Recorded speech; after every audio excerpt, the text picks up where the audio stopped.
हाँ तो चलिए अब देखते हैं कि ज्योमेट्रिक मेथड और पॉइंट मेथड क्या होता है। ठीक है, ज्योमेट्रिक मेथड को ही हम लोग पॉइंट मेथड भी बोलते हैं। ठीक है, टोटल एक्सपेंडिचर मेथड देख लिया, अब देखते हैं ज्योमेट्रिक मेथड क्या होता है। तो ज्योमेट्रिक मेथड का मतलब समझते हो ना, ज्योमेट्री पढ़े होगे मैथ्स में पहले से, तो जब आप जो एक ज्योमेट्रिकल फॉर्म में बताओगे उसको हम लोग क्या बोलते हैं, ज्योमेट्रिक मेथड। कैसे होता है देखो ध्यान से समझो।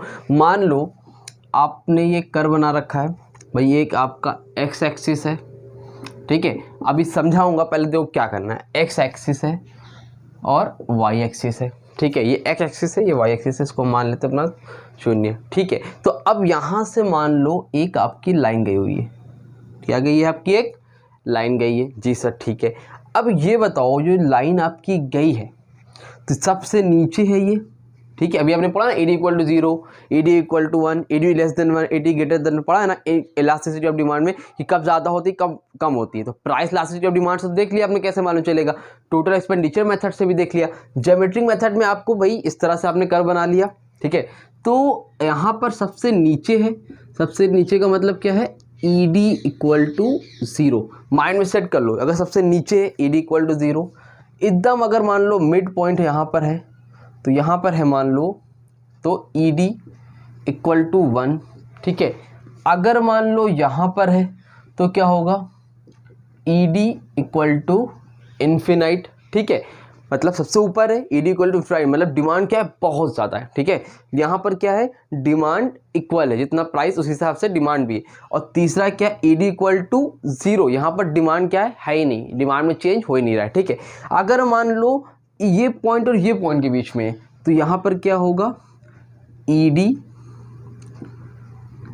<1। ठीक है, कैसे, 0 से ज़्यादा 1 से कम, समझ लो 0 से ज़्यादा है 1 से कम है, ED <1। यहाँ पर क्या है, 1 से ज़्यादा है 1 से ज़्यादा है, इन्फिनाइट से कम है, यानी कि ये पॉइंट क्या हो गया आपका, ED greater 1। अभी तक तो हम लोग एक्सपेंडिचर मेथड सीख गए थे ना, और जो आपका पहला मेथड था परसेंटेज मेथड वो भी सीख गए थे। अब इस मेथड से देखो आपने इस तरह से देख लिया, तो अब जब आप कर्व बनाओगे तो आपको जिस पॉइंट पर डिमांड दिखेगा, अगर इस पॉइंट पर दिखेगा यानी कि आपकी डिमांड क्या है, 1 है, मतलब इक्वल है प्राइस के। यहाँ पर दिखेगा तो ज़्यादा है, यहाँ पर दिखेगा तो क्या है, बिल्कुल चेंज ही नहीं है, यहाँ पर दिखेगा तो डिमांड में बहुत ज़्यादा चेंज है। तो इस तरह से हम लोग पता करते हैं। ठीक है, ये आपने बना लिया। अब सपोज मान लो, समझने के लिए सपोज मान लो ये जो आपकी टोटल लाइन है ये कितनी है, 8 है। टोटल जो लाइन है, टोटल जो आपकी लाइन खींची है कितने सेंटीमीटर है बेटा, 8 सेंटीमीटर। कितने सेंटीमीटर है, 8 सेंटीमीटर। ठीक है, अभी देखो समझ में आएगा। तो ये मान लो ये पॉइंट क्या हो गया, ये जो इतना हो गया, 2 ये हो गया, 2 ये हो गया, 2 ये हो गया, 2 ये हो गया, टोटल मिला कितना हो गया, 8। तो टोटल ये कितनी है, 8 सेंटीमीटर की, ये देखो लिखा है ना। तो अगर इसको हम नाम दे दें तो ये हो गया हमारा पॉइंट A, ये हो गया हमारा पॉइंट B, ये हो गया हमारा पॉइंट C, ये हो गया हमारा पॉइंट D, और ये पॉइंट हो गया हमारा E। ठीक है, आप इसको चाहो तो PQRS जो भी चाहो वो भी दे सकते हो, हमने ABCDE दे दिया। ठीक है, अब ये होने के बाद अब हम लोगों को पता करना है कि कौन से पॉइंट पर कहाँ पर डिमांड हमारी कितनी रहेगी। ठीक है, तो अब देखो यहाँ पर हम लोग निकालें, अगर number 1 elasticity of demand at point A। ठीक है, elasticity of demand point A पर कितनी होगी, तो इसको निकालने का फॉर्मूला होता है, पहले याद रख लो कभी भी। यहाँ पे मैं लिख दे रहा हूँ ED = lower segment, ED = lower segment upon upper segment. ठीक है, लोअर सेगमेंट और lower segment upon upper segment. ठीक है, तो इसमें क्या होगा फॉर्मूला, ED = अभी बताता हूँ लोअर सेगमेंट अपर सेगमेंट क्या है, lower segment upon upper segment. ठीक है, कौन से पॉइंट पर पता कर रहे हैं बेटा हम लोग, पॉइंट A पर। अब पॉइंट A पर देखो लोअर सेगमेंट क्या है, पहले तो पॉइंट A कहाँ है, ये आपका क्या है बेटा, पॉइंट A है, हाँ कि ना, पॉइंट A है। तो इसका लोअर सेगमेंट क्या है, यहाँ से लेके यहाँ तक, यानी कि पॉइंट A पे लोअर सेगमेंट क्या होगा, पूरी लाइन, यानी कि 2 4 6 8 लोअर सेगमेंट क्या है, पॉइंट A है ये आपका। तो यहाँ से लेके यहाँ तक लोअर सेगमेंट है, तो लोअर सेगमेंट कितना है बेटा आपका, 8। और अपर सेगमेंट क्या होगा, अपर सेगमेंट यानी कि यहाँ पे हो, इसके ऊपर तो कुछ है ही नहीं, यानी कि अपर सेगमेंट क्या है आपका, 0। तो अगर हम लोग 0 से 8 को डिवाइड करेंगे तो कितना आएगा, कभी भी 0 से 8 को डिवाइड करते हैं तो क्या आता है, इन्फिनाइट। तो इसलिए इस पॉइंट पर क्या होता है बेटा जी, ED इक्वल टू इन्फिनाइट। अब समझ में आई बात, क्लियर हुआ। अब देखो दूसरा देखोगे और समझ में आएगा। नंबर 2, इलास्टिसिटी ऑफ डिमांड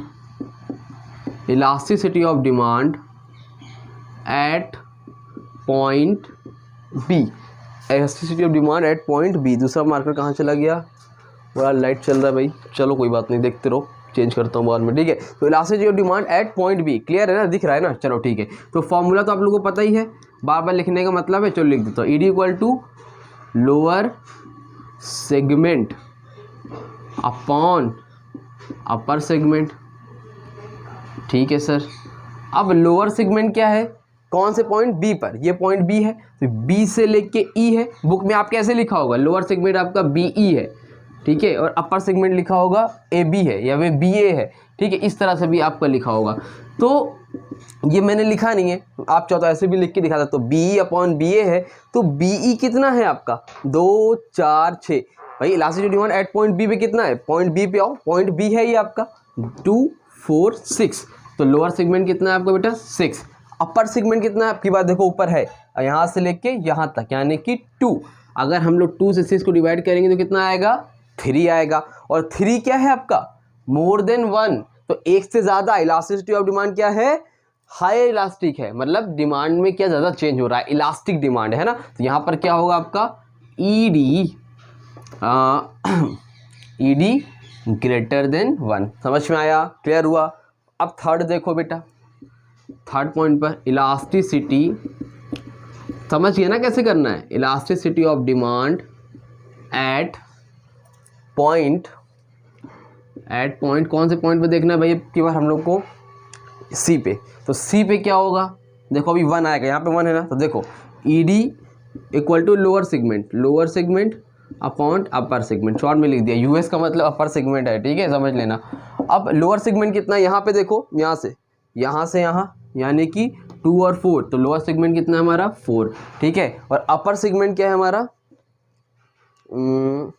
यहाँ से यहाँ यानी कि 4 से 4 को डिवाइड किया कितना आएगा 1, यानी कि 1 होगा, तो ED इक्वल टू क्या होगा 1। अगर आपकी डिमांड इस पॉइंट पर होगी तो वहाँ पर क्या होगा, ED इक्वल टू 1। समझ में, जितना चेंज प्राइस में उतना ही डिमांड में भी चेंज, क्लियर है, समझ में आ रहा है। चलो आगे देखते हैं, 4th पॉइंट पे यहाँ पे बना लेते हैं, ठीक है। और इलास्टिसिटी ऑफ डिमांड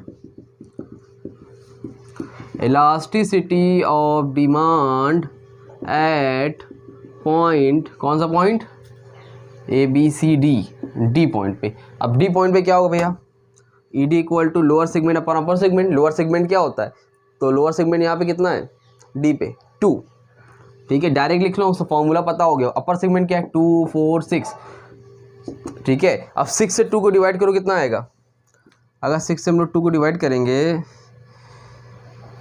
पॉइंट लगाओ, 0 बढ़ाओ, 6 3 जा 18, 10 में से 8 गए 2, फिर 0 तक जाएगा 0.33, कुछ इस तरह से आएगा, ठीक है, 0.33। मतलब चेंज तो हुआ है डिमांड में, लेकिन कम हुआ है कंपेयर टू, है ना, तो 1 से कम है, तो यहाँ पर क्या होगा, ED लेस देन 1, ठीक है, समझ में आया। और फिर पॉइंट देखो जल्दी से, इसको रफ कर दूँ, चलो ये आपका हो गया 4th। और लास्ट पॉइंट पे क्या होगा भाई, अब तो समझ ही गए होगे, तो लिखना elasticity of demand at point E। Point E पे क्या होगा भाई, ED equal to lower segment upon upper segment. इसके लोअर नीचे कुछ है नहीं है, तो ऊपर क्या होगा 0। अपर सेगमेंट क्या होगा 8, और 8 से 0 को डिवाइड करेंगे बेटा कितना आएगा, 8 से 0 को डिवाइड करेंगे, देखो आपका आएगा आंसर 0। कभी भी 0 से डिवाइड करोगे तो आता है इन्फिनाइट, और अगर 8 किसी नंबर से 0 को डिवाइड करोगे कितना आएगा 0। ये कौन सा पॉइंट हो गया आपका, ED इक्वल टू 0, यानी कि डिमांड में कोई भी चेंज नहीं हो रहा है। तो इस तरह से आपको करके दिखाना पड़ेगा। इसके न्यूमेरिकल तो क्वेश्चन है नहीं आपके सिलेबस में, सिर्फ और सिर्फ आपका इसमें से ज्योमेट्री मेथड पूछ सकता है, कैसे करना है तो आपको ये बनाना पड़ेगा। इसकी 2 लाइन की मीनिंग है वो लिख लेना नोट्स में, और उसके बाद ये आपको दिखाना पड़ेगा करके, बस दैट्स इट, आपको फुल मार्क्स मिल जाएंगे। अगर आता है तो आने के चांसेस बहुत कम है, बट आपको आना चाहिए, ठीक है। तो क्लियर हुआ, ये हो गया आपको ज्योमेट्रिक मेथड। तो